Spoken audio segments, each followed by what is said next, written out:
जय हिंद दोस्तों, आपका और मोटिवेशन चैनल में स्वागत है। दोस्तों, आज का टॉपिक है भारतीय संविधान के अनुच्छेद 19 से 22 तक स्वतंत्रता का अधिकार, राइट टू फ्रीडम, जो भारतीय संविधान के भाग 3 मौलिक अधिकार के अंतर्गत आता है।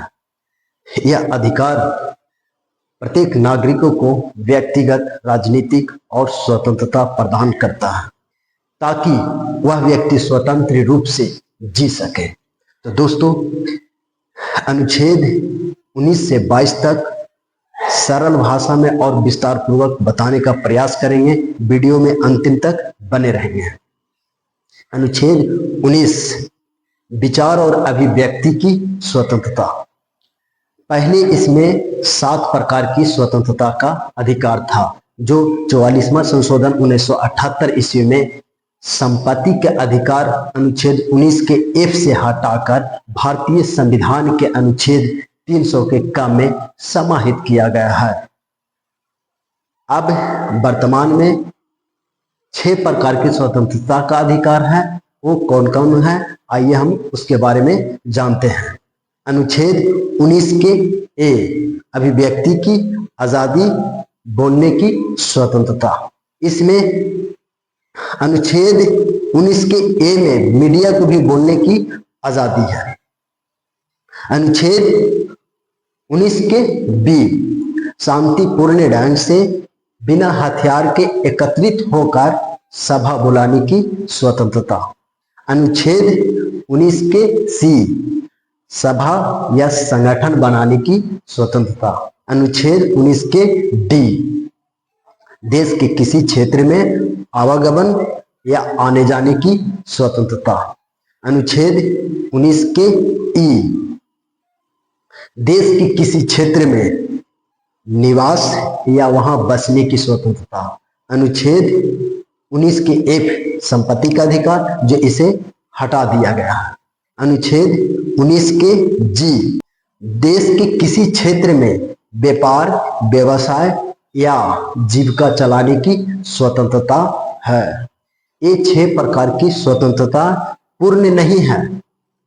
राज्य के उचित कारणों पर इसे कुछ सीमाएं लगाया जा सकता है, जैसे सार्वजनिक व्यवस्था, नैतिक, राज्य की सुरक्षा।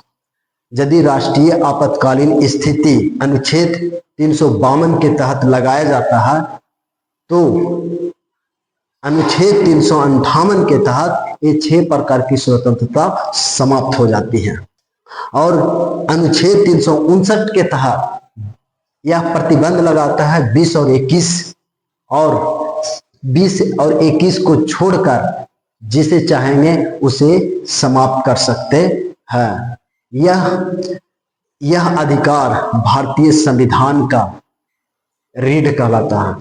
यह संविधान भारतीय संविधान का शरीर का रीढ़ कहलाता है। जैसे किसी इंसान को शरीर के रीढ़ टूट जाने पर वह चल नहीं पाता, वह रेंगता है, ठीक उसी प्रकार से हमारे देश की भी स्थिति वही हो जाता है। देश को चलाना मुश्किल नहीं, नामुमकिन हो जाता है। ये 6 प्रकार की स्वतंत्रता बहुत महत्वपूर्ण है। यदि आपको बोलने की आजादी खत्म कर दिया जाए, आपको सभा करने की आजादी खत्म कर दिया जाए, आने जाने की आजादी खत्म कर दिया जाए, संघ बनाने की आजादी खत्म कर दिया जाए, आप किसी क्षेत्र में आवागमन नहीं कर सकते हैं, वहां आप कोई रोजगार नहीं चला सकते हैं, अपना जीवन यापन कैसे करेंगे? ये सब व्यवस्था जब खत्म कर दिया जाएगा तो देश की स्थिति डगमगा जाएगी। इसीलिए भारतीय संविधान का रीढ़ कहलाता है, भारतीय संविधान के शरीर का रीढ़ कहलाता है। अनुच्छेद 20 को समझते हैं। अपराध दोष सिद्ध के लिए संबंध में संरक्षण। यह अधिकार व्यक्ति को न्यायिक सुरक्षा देता है और सुनिश्चित करता है कि किसी भी व्यक्ति के साथ सरकार या अदालत अन्याय नहीं कर सकता है। इसे 3 हिस्सों में बांटा गया है, 3 प्रकार से समझ सकते हैं। पूर्व प्रभाव से दंड।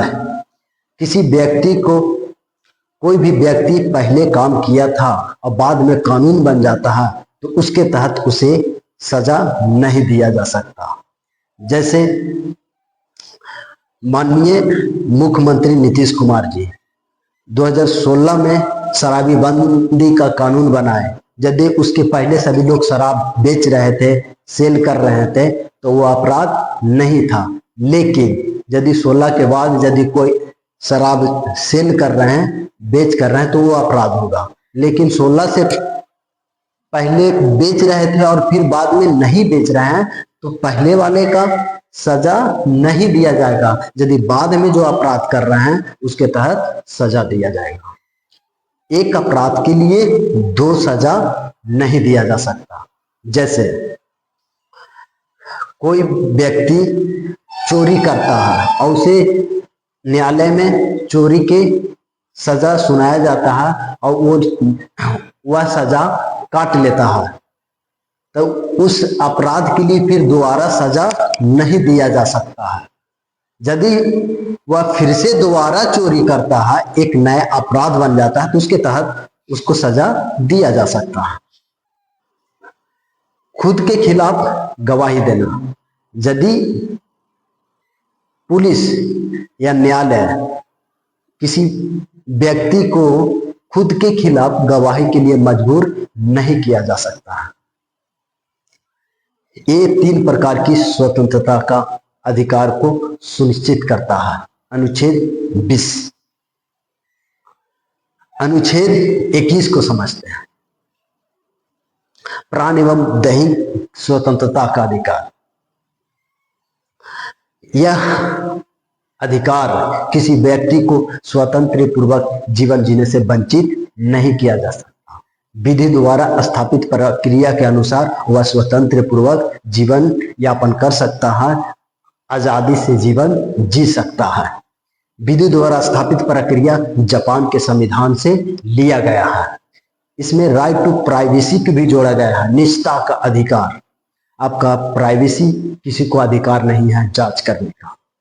सरकार को दायित्व है कि स्वच्छ जल, शिक्षा, पर्यावरण उपलब्ध कराएं। अनुच्छेद 21 की भारतीय संविधान के 86वां संशोधन के तहत शिक्षा का अधिकार 2000 में जोड़ा गया है, जो 6 से 14 वर्ष को निःशुल्क शिक्षा सरकार के द्वारा उपलब्ध कराया जाता है। यह शिक्षा का अधिकार अप्रैल 2010 से लागू किया गया है। अनुच्छेद 22 को समझते हैं। कुछ दशाओं में गिरफ्तारी और निरोध में संरक्षा। इसे 2 हिस्से में बांटा गया। पहला हिस्सा प्यूनिटिव डिटेंशन, दंडात्मक नजरबंदी, मतलब अपराध के बाद गिरफ्तारी।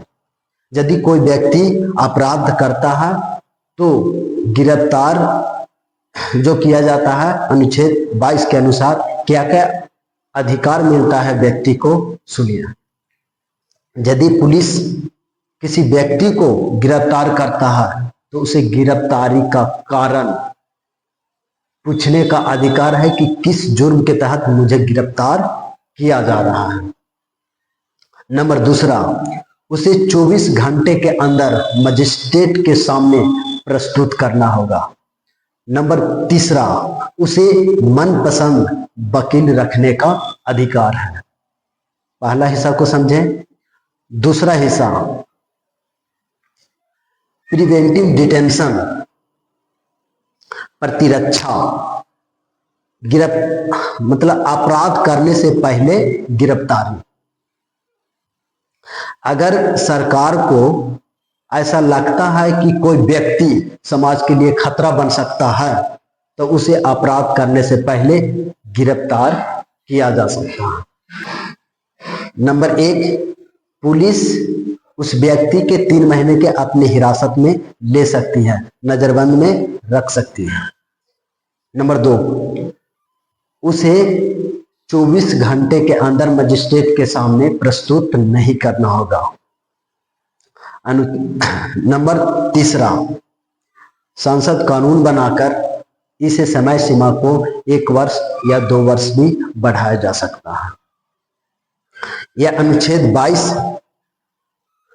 नागरिकों को अधिकार को सुरक्षा देता है, लेकिन यह अनुच्छेद सरकार को भी विशेष शक्ति देता है। अनुच्छेद 19 से 22 तक भारत के नागरिकों को व्यक्तिगत राजनीतिक स्वतंत्रता, विचारों की अभिव्यक्ति, व्यवसाय, जीवन, शिक्षा और कानूनी सुरक्षा जैसे मूल अधिकार प्रदान करता है। दोस्तों, अनुच्छेद 19 से 22 तक सरल भाषा में स्पष्ट रूप से बताने का काम किए हैं। दोस्तों, यह वीडियो कैसा लगा है आप लोग कमेंट में लिखेंगे, और एक लाइक एक शेयर बनता है। दोस्तों, एक लाइक एक शेयर मेरा मनोबल को बढ़ाता है।